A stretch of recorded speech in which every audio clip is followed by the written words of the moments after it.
Welcome to Tiny Storytime YT channel. Daily updates with satisfying stories. Remember to subscribe. During the earthquake, I held on to Logan, who was rushing in to save the girl he loved. Because of that, I ended up losing my leg. Later, on the day Logan and I got married, that girl, disfigured and devastated, jumped to her death. Logan never said a word about it. For decades, he helped me rehabilitate my injured leg as if it were routine. On our 10th wedding anniversary, while I was pregnant, he pushed me into the middle of the road. Before turning to leave, he looked back and asked me, "Emma Carter, do you now know what it feels like to be utterly helpless?" As the car crushed my body, I finally realized he had hated me all along. When I opened my eyes again, I had been reborn, back to the moment when the building was collapsing. This time, I let go of Logan's hand. "Logan, run," I yelled. When the load-bearing wall came crashing down, Logan resolutely pulled away from me. I froze mid-step, staring at him through the choking dust. In my previous life, I had dragged him back with all my strength, shielding him with my body from the falling debris. The sharp stones piercing my skin brought excruciating pain that made me think I was about to die. With my last ounce of strength, I whispered in his ear, "Logan, you must be happy." When I woke up in the hospital, I found that I only had half of my right leg left. I couldn't describe how I felt at that moment, realizing I could never return to the fencing career I loved so much. I broke down in despair, crying uncontrollably. Logan's mother came to see me then. She and Logan knelt on the ground, begging me to stop crying. They said they wouldn't stand until I did. That bright, cheerful boy, who always seemed so full of life, stood beside me, helpless. His trembling hand wiped my tears away. "Emma, let's get married," he said. "I'll take care of you for the rest of my life." For a brief moment, his words eased the pain in my heart, filling the empty void within me. I thought the deep gaze Logan had when he looked at me was love, awakened by my sacrifice. It wasn't until the car crushed my abdomen years later that I understood. That gaze was pure, unadulterated hatred. His face turned deathly pale as he collapsed backward, finally silenced. This time, it didn't seem like he was faking. The medical staff rushed over in a panic to attend to him, but I turned away and walked into the examination room across the hall. The results came back normal, so I left the hospital without a second thought. As I was leaving, I heard news about Logan. Apparently, his life had been saved, but his arm had to be amputated. Fate had shifted this time. The injured one was him, and the person who saved their lover was also him. I could only hope that Autumn would stay by his side and walk the path ahead with him. I stood outside the ICU, staring at the flashing red light. Images of Autumn from my previous life floated through my mind. I remembered how, when the walls were shaking and everyone else was running for their lives, Autumn held his phone tightly, his tone firm and unyielding. "Say you love me, or I'll die here. If you don't promise me, Emma, I won't leave." I had seen him break up and reconcile countless times with his senior in the directing department. I had also heard him laugh mockingly with his companions, saying, "Logan, I'm just playing around with him. If I don't stir things up a bit, how would he know what heartbreak feels like?" Even knowing all this, I still tried to stop Logan, hoping to pull him out of a relationship that would only destroy him. Even when he threw me aside for someone else, I couldn't let go of our years of friendship. But if he was so determined to leap into the flames, just as he said, life and death are fated, and fortune lies in the heavens, then who was I to interfere? The next time I saw Logan was 11 months later. The right hand he had once been so proud of, the one that had won him countless basketball games, was now gone. His arm was amputated, leaving only a short stump wrapped in bandages. He moved with great difficulty, and his mother seemed to have aged 10 years. His voice, once strong and vibrant, had faded to a hoarse whisper, barely audible. I brought a bouquet of flowers to greet him as he was discharged. Calmly, I told him we were breaking up. Logan didn't try to stop me. During his recovery, Autumn had visited him many times, sobbing and professing his love. He swore he would stay by Logan's side forever. Perhaps this was the best ending for all of us. After Logan left, I stood in his empty hospital room, lost in thought. This was the same room I had stayed in during my previous life, back when I believed Logan could save me. Now, I understood that the only person who could save me was myself. Out of the corner of my eye, I saw something unexpected. I had thought I'd see Logan and Autumn together, but instead, I saw Autumn in the arms of another man, Xavier. The two were locked in a passionate kiss, oblivious to the world around them. Suddenly, my phone rang, breaking my train of thought. I glanced at the caller ID. It was my mom. I answered the call, but my eyes stayed fixed on the scene below. Logan, unaware of what had just transpired, stood holding a bright bouquet of roses. Autumn had already rushed into his arms, her face lit with a radiant smile. "Hello, Mom," I said, my tone calm, though my gaze never wavered from the figures below. Logan tried to embrace Autumn, but his missing limb made it an awkward, painful struggle. He finally gave up. "Where have you been, Emma?" Mom's voice was anxious, her words hurried. In my previous life, when I lost my leg, Mom had been devastated. Yet, even then, she never blamed Logan. After we got married, she had quietly voiced her concerns to me a few times. "Logan has a deep and complicated mind," she'd said. "I don't know if he's the right choice for you." But I had dismissed her concerns. Logan had always been so gentle and obedient in front of her, so tender toward me. We'd even argued over it, with me insisting that she was overthinking. Only after being reborn did I realize it wasn't overthinking. It was intuition, born of love. If I had listened to her earlier, maybe things would have turned out differently.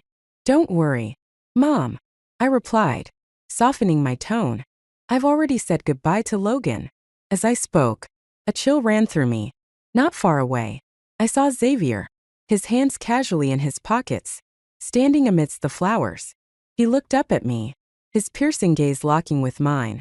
A sly, dangerous smile curved his lips as he raised a finger to his mouth in a shushing gesture, as if warning me not to speak. Someone like Xavier, with his magnetic charm, was bound to have admirers. Even among the dazzling stars of the performing arts department, he stood out. His long, narrow eyes seemed to hold galaxies, captivating anyone who dared meet his gaze. Rumor had it that several famous directors had already offered Xavier roles in their films, but he turned them all down. He claimed he was saving his debut for Autumn, but in our previous life, fate had other plans. During the earthquake, Xavier's perfect face was scarred, his appearance ruined. Back then, Logan had abandoned me during my post-surgery recovery to secretly visit Xavier. But Xavier refused to see him every time. Logan thought it was because Xavier was ashamed of his disfigurement or because I had forced Logan to marry me. He never knew that on the day Xavier jumped, he had posted a photo online. In the picture, Xavier held another girl's hand, their fingers tightly intertwined, their happiness evident. No matter how hard I tried to compensate for Logan's regrets over Autumn in the 10 years after losing my leg, he still blamed all his suffering on me. Now, I could only laugh bitterly. Looking back, my obsessive devotion to Logan was no different from his blind, reckless love for someone who never truly cared about him. When I returned to campus, much of the school had been rebuilt. We were approaching graduation. Everyone was busy submitting resumes. In my previous life, Logan had been outstanding in every aspect. With his sharp features and confident demeanor, he stood out in any crowd, quickly capturing the attention of HR representatives. But now, all he could do was sit in front of small, unnoticed companies, awkwardly scrawling his name with his clumsy left hand. Though the interviewers didn't say anything outright, the pity in their eyes far outweighed any admiration. The despair I felt in my previous life, faced with judgmental stares, was now something Logan had to endure. "Emma, I'd like to ask your perspective on balancing career and family," the interviewer said, holding my resume and looking at me with interest. It wasn't unusual for young single women to face questions like this during job interviews. I understood that. I turned my head, my mind flickering through memories. After a brief pause, I answered firmly, "I was born to be a mountain, not a stream."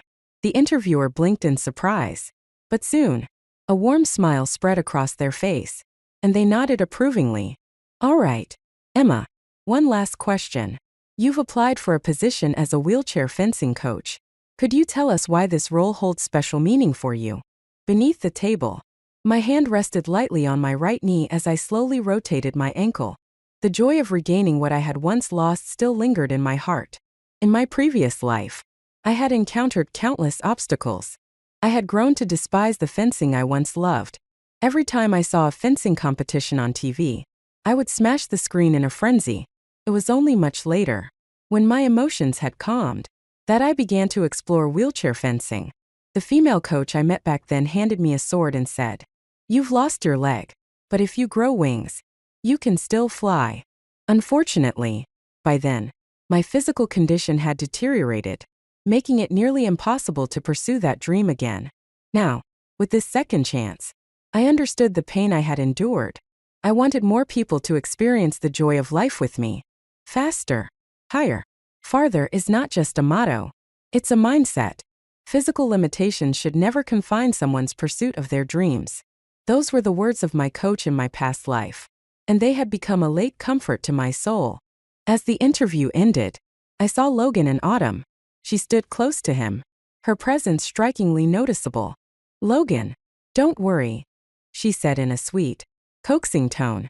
"It's okay if you don't have a job. I'll take care of you forever." Hearing those familiar words, I couldn't help but smile faintly. "I'll ask someone I know to get you a job," she continued. "Something easy, with good pay. I don't need your help."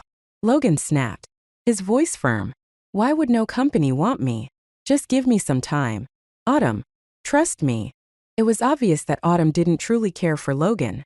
Her kindness toward him was likely just a way to avoid public criticism. But Logan, once the golden boy, couldn't stomach the idea of accepting charity from a girl.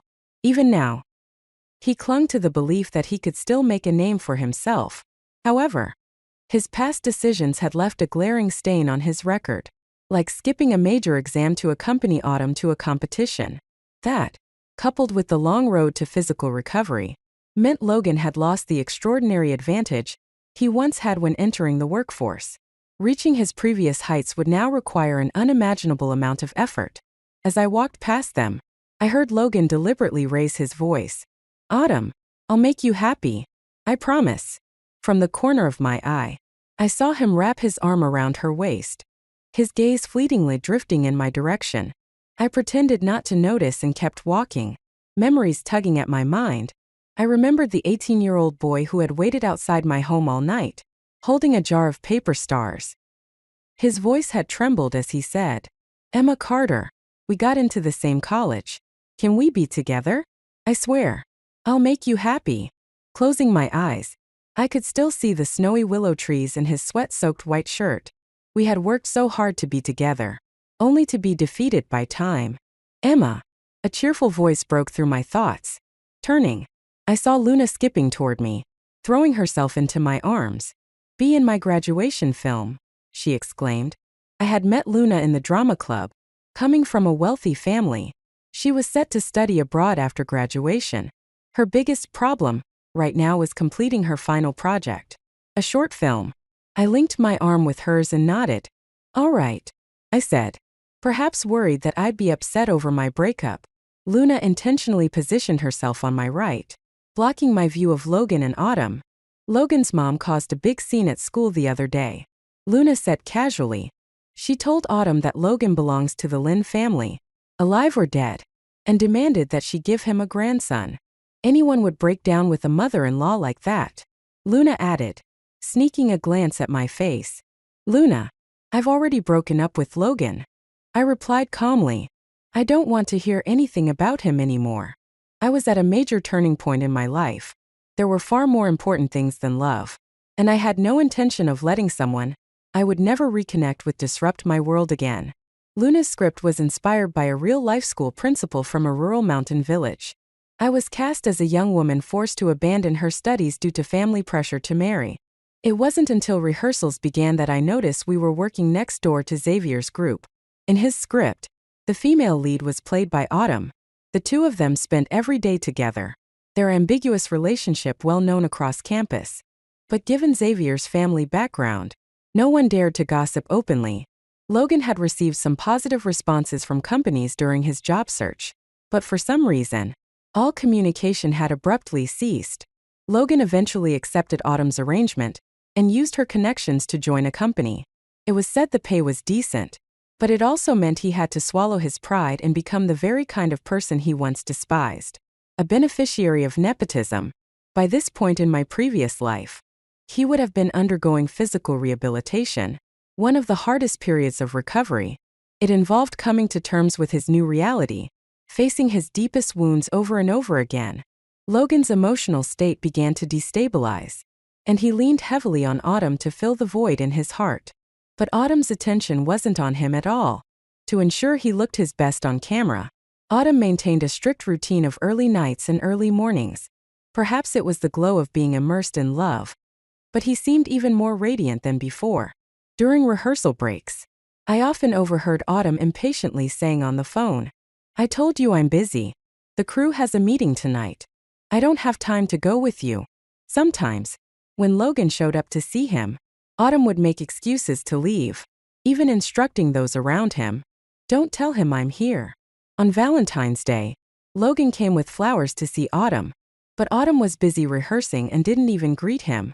Frustrated and humiliated, Logan finally lost his temper in front of everyone. He threw the bouquet to the ground and yelled, "I've called you so many times, and you didn't answer. What are you trying to do?" The room fell silent. Autumn, however, didn't bother to hide his irritation. Having always been surrounded by admirers, he wasn't used to being spoken to like this. "Logan," he retorted, his voice sharp, "I'm busy. Normal people have a lot to do every day. Not everyone is as free as you." He emphasized normal people, the words cutting deeply into Logan. Logan stood there, his face pale, struggling to form words. "Do you even have a heart, Autumn?" He finally burst out, "I became like this because of you. Do you have any shame?" "I never asked you to save me," Autumn shot back, unflinching. "If you hadn't come, maybe I would have been fine. Why should I owe you anything? Don't forget, I was the one who got you that job. I don't owe you a thing." Logan's breathing quickened, and in his anger, he instinctively raised his hand to point at Autumn, but all he could do was wave his empty sleeve. The motion threw him off balance, and he nearly tripped over a chair. From a distance, I watched Logan, once the prodigy admired by teachers, standing defeated in the middle of the crowd, bearing the weight of humiliation and betrayal. I lowered my gaze, unable to watch any longer. Only after losing something does one truly understand its value. Autumn, always protected and shielded, would never realize how much worse off he would have been without Logan. And Logan would never understand that if I hadn't pulled him back that day, his fate might have been even worse. It was no surprise Logan didn't thank me in the past, just as Autumn didn't thank him now. That day's rehearsal was thrown into disarray. After everyone left, I stayed behind to practice my moves. In the short film, I played a martial artist who had left the mountains, performing fencing techniques at the end of the movie. But after being reborn, my movements were rusty, and I had to practice repeatedly to regain my skill. Eventually, the stage lights dimmed. In the faint glow, I raised my sword and lunged forward, only to suddenly notice a shadowy figure sitting in the audience. "Who's there?" called out, startled, almost dropping my sword. "You're quite skilled," a familiar voice replied. It was Xavier. His dark eyes gleamed in the dim light, almost ghostly. "Logan doesn't deserve you," he said plainly. I assumed he was here to warn me to keep quiet about what I'd seen earlier. So, I spoke first. "If you're worried about me saying anything about you and Autumn, don't be. I won't." He laughed softly, his expression easing into a relaxed, slightly intoxicated smile. "Autumn isn't the right fit. You'd make a much better lead." He stepped closer, the scent of alcohol and perfume lingering around him. "You're tough, like wild grass," he said, his tone low and almost teasing. I frowned and stepped back. Xavier had always considered himself an artist, with his family's wealth giving him an air of arrogance. Women around him often tolerated his advances for their own reasons, but I wasn't one of them. "I don't need anyone to validate me," I said coldly. "My choices are my own, and they're none of your business." I began removing my costume, intending to leave. But Xavier grabbed my sleeve and pulled me back.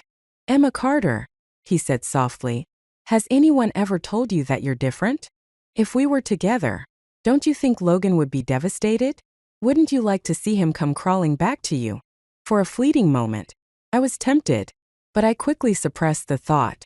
I didn't need a man's pursuit to prove my worth, nor did I need anyone's regret to affirm I was good enough. My worth doesn't depend on any man or woman. I said firmly, I don't want anything more to do with Logan, and if you bother me again, I won't hesitate to make everything I know public. It won't end well for you, either. With that, I removed my costume, turned, and left the theater. After that day, Logan and Autumn began a cold war. Logan stopped visiting the theater to see him. Logan stopped appearing on campus with Autumn. He thought this was a form of punishment for Autumn, but little did he know it was exactly what Autumn had hoped for. On my birthday, Luna gathered the entire crew to celebrate with me. While we were at the restaurant, I received a nameless text message. Happy birthday, Emma. The use of that name immediately reminded me of Logan. In the first love letter he wrote to me at 17, he had addressed me the same way. But without hesitation, I pressed delete. After leaving the restaurant, I walked back to campus surrounded by friends. I had drunk a little too much, and a few of the boys walking beside me tried to steady me but hesitated, pulling back their hands. I noticed but didn't say anything.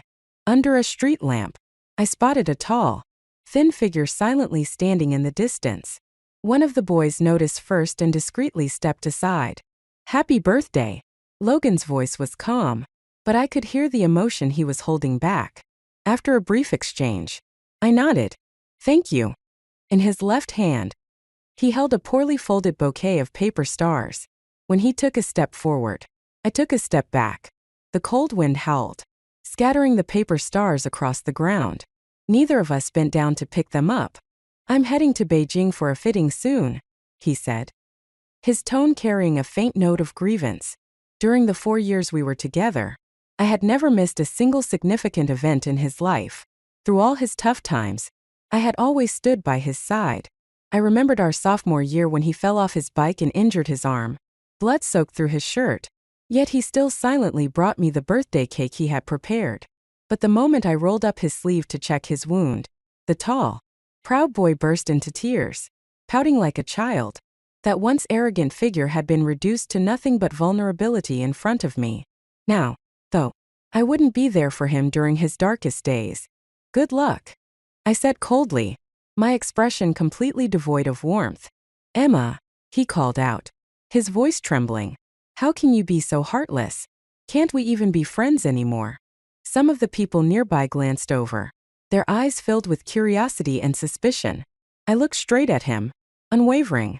Logan, don't call me that. You don't deserve to. You think this is old love rekindling, but it's just your need for comfort after being abandoned and neglected. You should know that someone like me cannot tolerate even the slightest betrayal. When you chose to throw me aside, you should have understood. We can never be friends again. I took a step closer, lowering my voice to keep others from hearing. Don't think you can use some false pretense of deep affection to manipulate me. Life and death are fated. Logan, that was your choice, and you'll have to live with it. I smiled faintly and turned away, rejoining my friends as we walked off together. As graduation approached, the days flew by. Between rehearsals, a month passed in the blink of an eye. Xavier had begun sending me expensive gifts every now and then. Sometimes it was a designer ring hidden in my bag, or a limited edition dress that was impossible to buy. I knew this wasn't love at first sight. It was just a game for Xavier, something to pass the time. I ignored him. I had already received an offer to work as a coach for the provincial fencing team. According to the plan, I would start training a newly formed team soon. 3 months later, I was set to lead them to a major competition. On Autumn's birthday, Logan suddenly reappeared. He arrived with his mother, sporting a newly fitted prosthetic arm. They had deliberately chosen this day, likely hoping to break the ice and surprise Autumn. Logan's mother was the one who told me all of this. After everything that had happened, she seemed more worn down but was uncharacteristically gentle toward me. Emma, she said, her tone soft. Logan is like a child who never grew up. He always needs someone to take care of him. You've known him for so many years, you know what he's like. He can be impulsive, but he's sentimental at heart. In my previous life, she had said similar things to other women after Logan and I were married. The implied meaning was obvious, and hearing it now only made me feel disgusted. No one stays a child forever. I replied. He's a grown man and should take responsibility for his actions. As for whether he's sentimental or not, that's none of my business. He has a girlfriend now, and you should be speaking to her, not me. I turned to leave, but Logan's mother grabbed my arm. Emma, I'm saying this because I think you're a good match for him. Otherwise, you know as well as I do, he and that girl get along just fine. He even has a job now. To be blunt, if Logan hadn't lost his arm, you wouldn't even have had this chance. Her tone was still full of pride when she spoke about her son. It was clear Logan hadn't told her about using connections to get his job or his arguments with Autumn. Logan's mother didn't truly like me. She just thought Autumn was too unreliable and wanted me to clean up the mess. I wasn't unfamiliar with Logan's mother's attitude, so I wasn't surprised. What did pique my curiosity was how someone like her, unable to tolerate the slightest grievance, would clash with someone as entitled as Autumn. Would sparks fly? I could only hope they succeeded in their happily ever after. Good luck to them, I said with mock sincerity. You don't need to waste your time trying to pair us up. I don't deserve your precious son. Logan's mother snorted in disdain, grabbed her bag, and stormed toward the door. But as she reached out her hand, I noticed her fingers, rounded and swollen like drumsticks, a clear sign of clubbing, indicative of severe heart issues. I immediately held back any further harsh words, worried that continuing would only upset her more. Just as she opened the door to leave, Logan's voice floated in from the hallway, accompanied by boisterous laughter from a group of people. I crouched down, pretending to tidy up some props. Luna came over and told me that Logan had booked a large restaurant, and many people from both production teams had gone to join the party. I had no intention of attending. After packing my things, I left the theater. These days, I spent my time coaching at the provincial team and had no interest in keeping up with these dramas. As I reached the school gate, an ambulance rushed past me, heading toward the performance hall. Groups of students were running in the same direction, their voices filled with excitement and urgency. Hurry! I heard a senior from the acting department was caught cheating on her boyfriend. The rest of the story, I heard from Luna later. That day, a crowd had gathered around Logan and his mother as they eagerly pushed open the dressing room door. What they found inside was Autumn and Xavier, disheveled and embracing. They were deeply engaged, Luna said, quoting a literary phrase with dramatic flair. Completely unaware of the world around them, Logan froze in place, utterly stunned, unable to utter a word. His mother, on the other hand, turned pale with rage. She charged at Autumn, grabbing his hair and trying to hit him. Autumn retaliated with a swift kick to her chest, sending her sprawling to the ground. Logan tried to intervene, grappling with Xavier in a chaotic scuffle. The entire scene was recorded by someone in the crowd who had been holding up a camera, hoping to capture a surprise video. I waved a hand to signal Luna that I didn't want to hear more, but she continued regardless. That's not all, she exclaimed.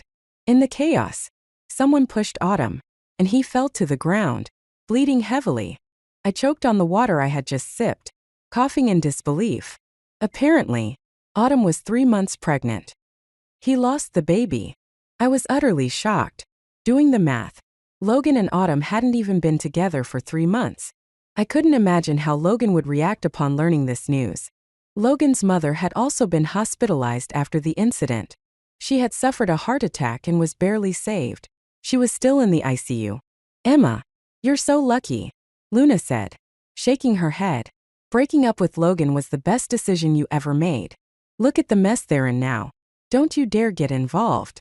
She continued passionately, her words a bit sharp but clearly spoken out of loyalty to me. Logan was only ever successful because he was with you. He never appreciated it. Serves him right to end up like this. All right, Luna, I interrupted gently. Let's not bring up Logan anymore. To me, he's just someone I've known for a long time. Nothing more.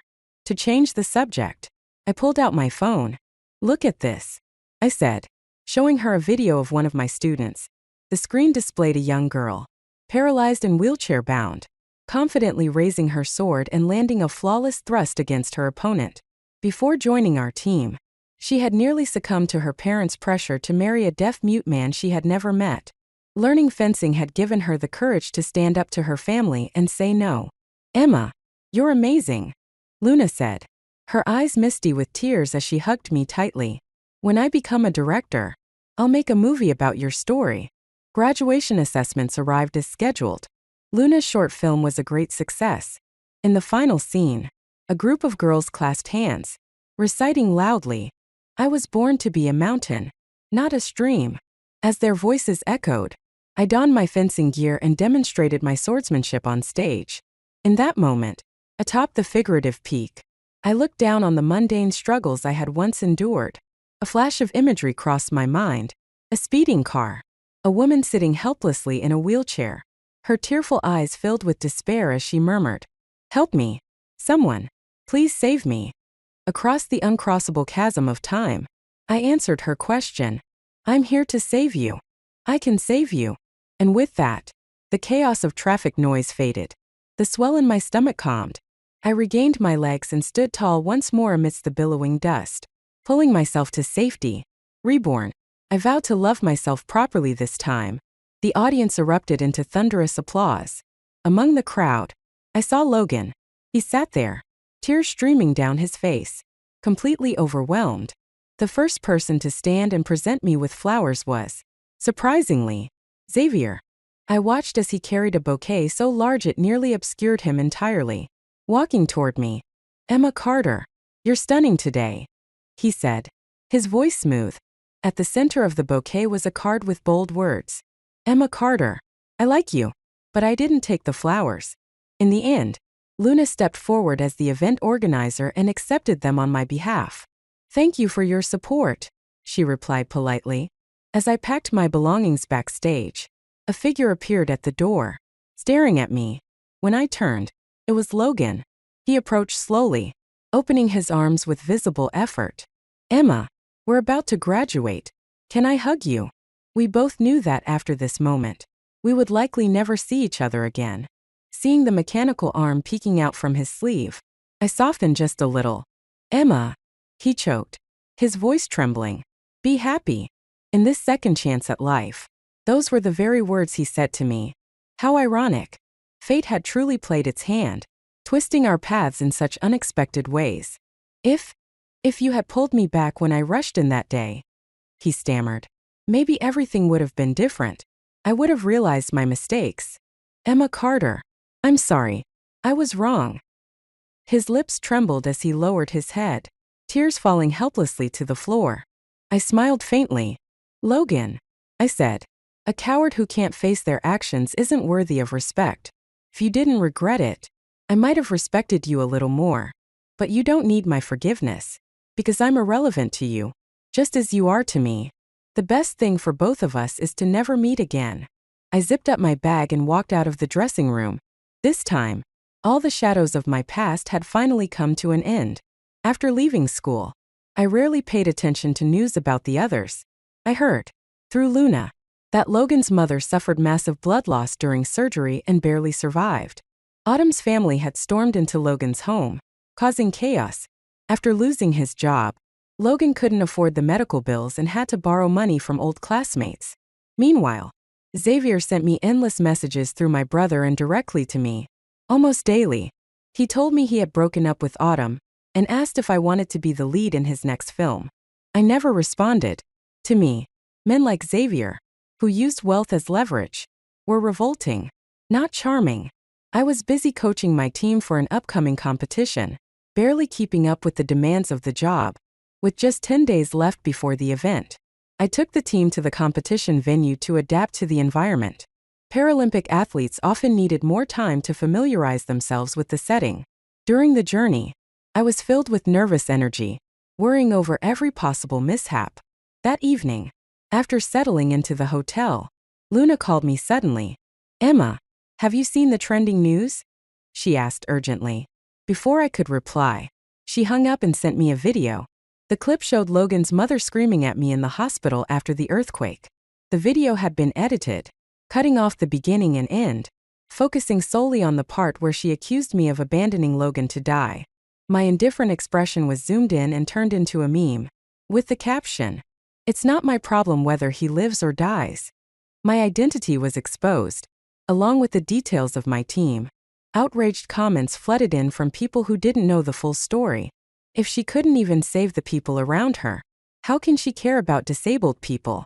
Maybe she does this on purpose. After all, she's a coach for the Paralympics. The more disabled people, the better for her. She shouldn't be allowed to compete. What kind of heartless coach brings a team to compete anyway? The attacks escalated, targeting not just me but my team members. "Who did you offend?" Luna asked, her voice filled with worry. "This video surfacing now is too coincidental. Someone's clearly targeting you." Her words brought me back to my senses. I immediately searched online for the original post. Underneath the reshares, I found a familiar profile picture. I remembered it well. It was the same avatar Xavier had used in my past life when he posted the photo that drove Autumn to despair. The moment I recognized it, a chill ran down my spine. Xavier's family was powerful. Using such despicable methods to manipulate public opinion was entirely within his capabilities. His motives were now crystal clear. As my mind raced, an unfamiliar number called me. "Emma Carter. Have you seen the trending news?" Though the voice was distorted through a modifier, I immediately recognized it as Xavier's. "What do you want?" I asked coldly.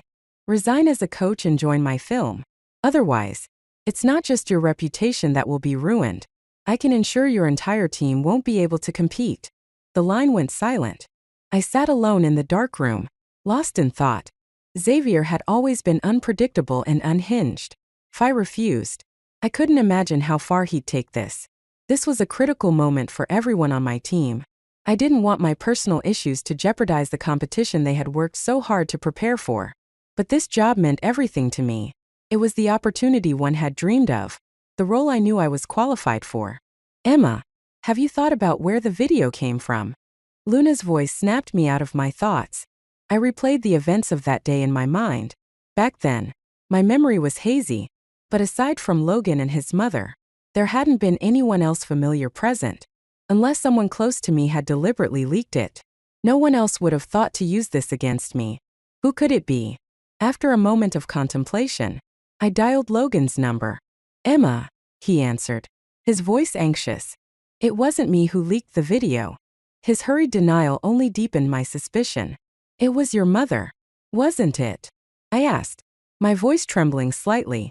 The silence on the other end was answer enough. "Emma, I'm sorry," Logan finally admitted. "She's already been through so much. I couldn't blame her anymore. I'll take full responsibility for everything. I'll explain everything. Tell the whole truth." "Okay." I let out a cold laugh. "And what authority do you have to explain? How will you prove your version of events? By the time you manage to clarify everything, the damage will already be irreversible." "What about the full video?" I pressed. "Can you find it?" The only way to quickly end this public uproar was to release the complete footage, including Logan's explanations. The video was bought by Xavier, Logan admitted reluctantly. He paid for all of my mother's medical expenses in exchange for the footage. Now, only he has the right to release it. Hearing Logan's voice, once so familiar and beloved, now felt cold and distant. My phone slipped from my hand, hitting the floor with a dull thud. The provincial team quickly contacted my superiors. The head coach called me personally. I expected reprimands, but his voice was unexpectedly gentle. "Emma, don't panic. We're working on a solution." His words brought back the memory of my interview, where I had said, physical limitations should never be a barrier to pursuing one's dreams. My team members had endured so much to get here. For many of them, this competition was their one and only chance. If they didn't win a medal to qualify for nationals, they'd face the grim reality of returning home to arranged marriages and uncertain futures. This wasn't just my dream, it was theirs as well. Could I really let Xavier destroy everything? "Coach you," I said quietly. "Put the blame on me. I'll step down as the coach so the team can compete without issue. We'll figure things out after the competition."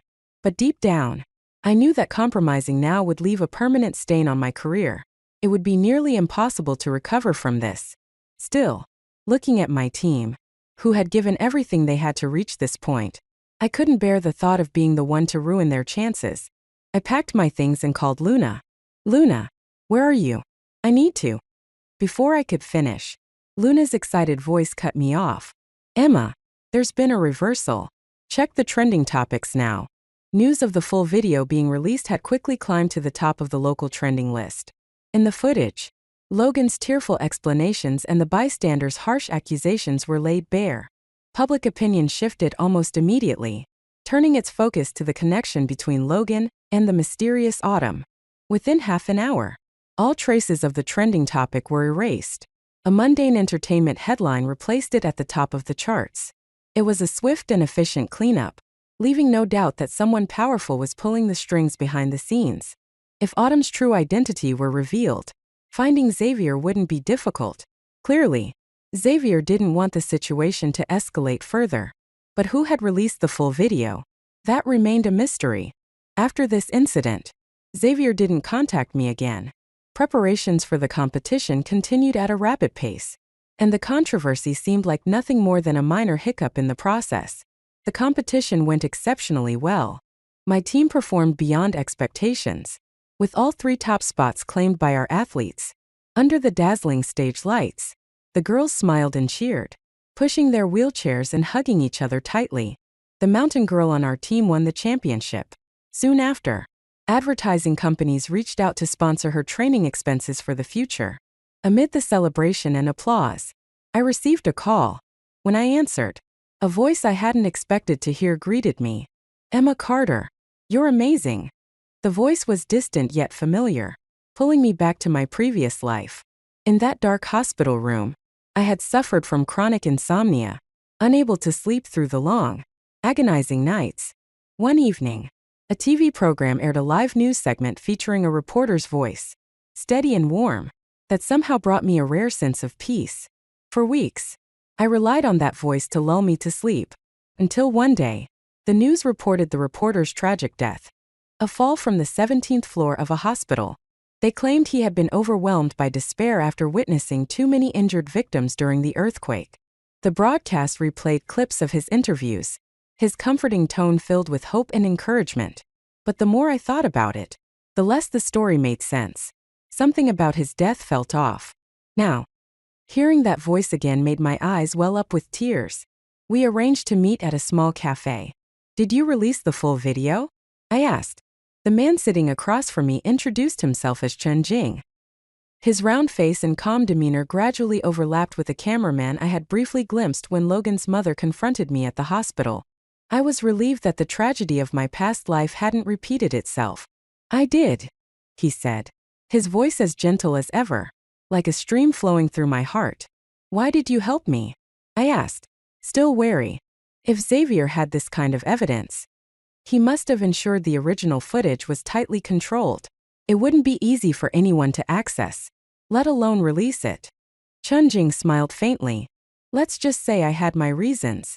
There was no reason for him to risk offending Xavier just to help me. My daughter is paralyzed, Chunjing said softly, lowering his head as he began to explain. On the day of the earthquake, we had planned to go to the park together, but I had to leave for an assignment, leaving her and my husband at home.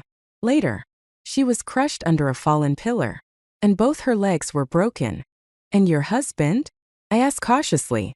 Chunjing gave a faint, bitter smile. He was at a hotel downstairs with someone else. I only found out about that later. I couldn't help but recall the hospital he had fallen from in my past life, wondering if it was the same place where his daughter had been treated. My daughter loved dancing, he continued, his voice trembling. Her teacher said she had talent and even wanted to recommend her to the best dance school. He paused, choking up. She was so young. How could she accept this? She resisted treatment and was in a terrible mental state.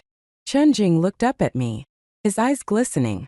During post-disaster reconstruction, I attended your university's fall recruitment event and heard you speak. I told my daughter what you said, and I showed her videos of wheelchair fencing. That night, She cried for a long time. The next morning, she told me, "Mom, I can still dance, even in a wheelchair." Chunjing's voice broke as he continued. She handed me her suicide note along with that declaration. I stared at him, stunned. If it weren't for you, she might not be here today. And without her, I don't know what would have kept me going. Images of black and white photos from my previous life flashed through my mind. My chest tightened as I realized how much had unfolded without my knowledge. This was an ending I had never foreseen.